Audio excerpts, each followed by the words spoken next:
voting area, Okay.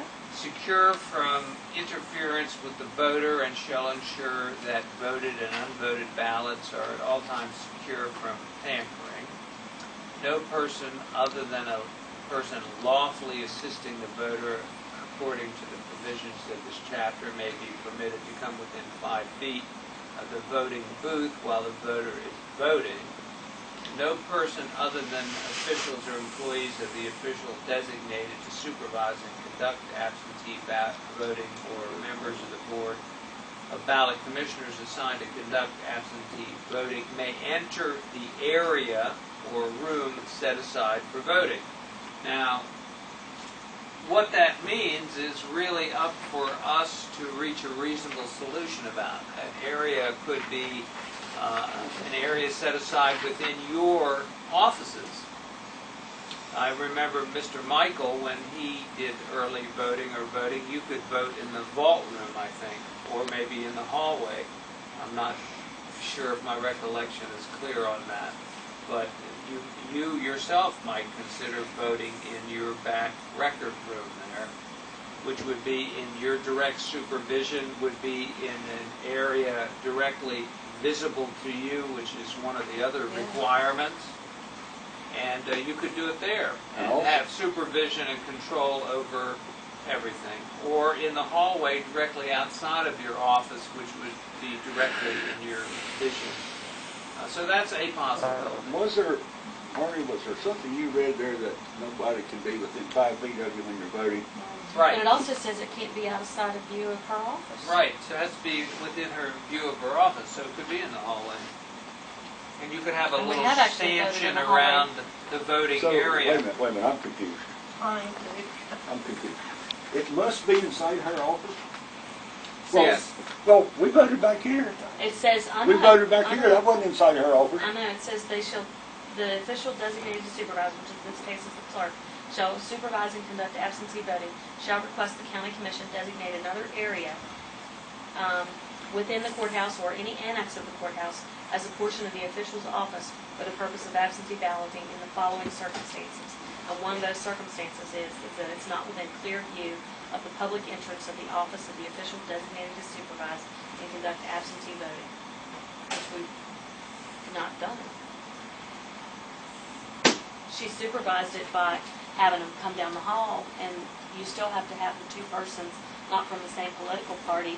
So at that point, you could address the 5-foot thing, because while somebody's voting, you could have one outside 5 feet here and one outside 5 feet here, and just block off that for the time being. I talked to the Secretary of State's office about this too last week because I was concerned about their interpretation, and of course they didn't give me a hard and fast answer because they don't want to. Right. They want us to come up with a hard and fast a solution, and so whether area means room or part of the hallway or whatever, that really is going to be subject to our interpretation, and I hope that you'll work with us to find a solution to this, because we're going to have to arrive at a solution. Well, there's more to it though than just setting up a voting machine. I have to have my computer under lock and key for canvassing. I can't. I mean, you know, what are you going to do about canvassing?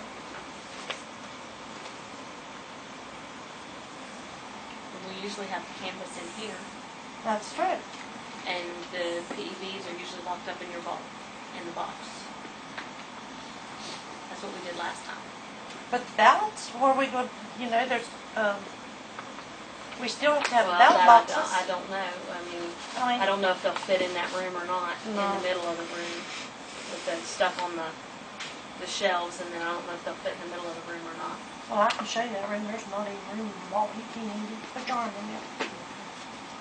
And what all's in there now, Sandy, besides the voting machines? That's it. Well, the voting machines are on the shelves. Right. Are they not? They're in what they call rack and roll. They're in racks that slid in there, Yeah. and that's all that's in it. And there wouldn't be any room to stack the other stuff in the middle in that walkway there? The computer. No, there's no room at all in there. Well, when we first put those machines in there, Yeah. the machines were on this wall here, and on this wall here, and one row of them across the back, and that was all of them. So Evidently, they're not in the same position as they was. No, they're all racks. But a problem, not to be addressed today, but we're going to have to find a place to vote. We're Well, gonna we have to are, get and I'm with glad we're Sandy. having this discussion. Sandra, what would you feel about early voting in the room shared by you and the circuit clerk's office in the basement, which used to be the conference room? If that were cleared out and you had sufficient room, and wouldn't that be a possible place to vote? What are you going to do with that stuff? Well, most of it looked like junk to me. Well, it's not though. Well, It's for is it storage being and used? switches, yes. Is any of it being used? Yes, that's storage. Yeah, that we have to have it stored down there. Not, I'm talking about the files. I'm talking about the Right, that other equipment stuff. on top of that table. Now that's butcher. I don't know. The that. center of that room looked to me like pure storage. That's not. Didn't that's, look like anything there was used for a long, long time. You have to take that up with Butch. Okay, but you would not have an objection to that? If Butch was clear with that, you would have, that would be all right for you? Have voting down there? I don't know, because it is a storage room. I have to have them set up at a certain, I'm going to have three, I have to have them 5 feet apart. It depends on the space. So you're going to set up 3 machines for early voting? Yeah. This is going to be a big election year. One year they had over 600 people vote. I feel that there's going to be a lot more early voters this year.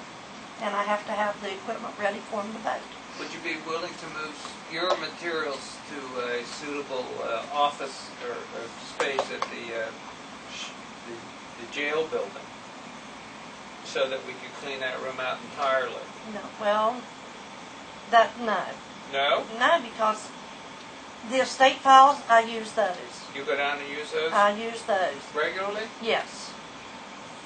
What There's years? maps down there. What There's- years are those estate files? Oh, they go all the way back. Well, I But they were mean, used. well, I mean, those Who probably looks at start those back in the files? 80s. huh? Those probably start in the 80s. This one's downstairs. 80s back. No, 80s forward. What kind of files are there? The estate files. Well, they're not the files that are up in the courthouse. You don't like have the index of heirs and distributees. That's upstairs and all that. What Right. kind of particular file is down there in an estate? Well, the creditor's claims. If an attorney comes in, he wants to see the original file. And how often has that happened That's not- when an it attorney doesn't would come happen in that for a often. file It that's doesn't happen every 27 day. years old? It doesn't happen every Doesn't day. happen every day. But it does happen. Very rarely, would you say? Well, I'm not going to say that. Okay. In the last year, how often is an Well, attorney we're going just- to... About all. I mean, we could go on all day long about this, but no, I'm not willing to. Some things I have to have access to, and handy access to. Well, that's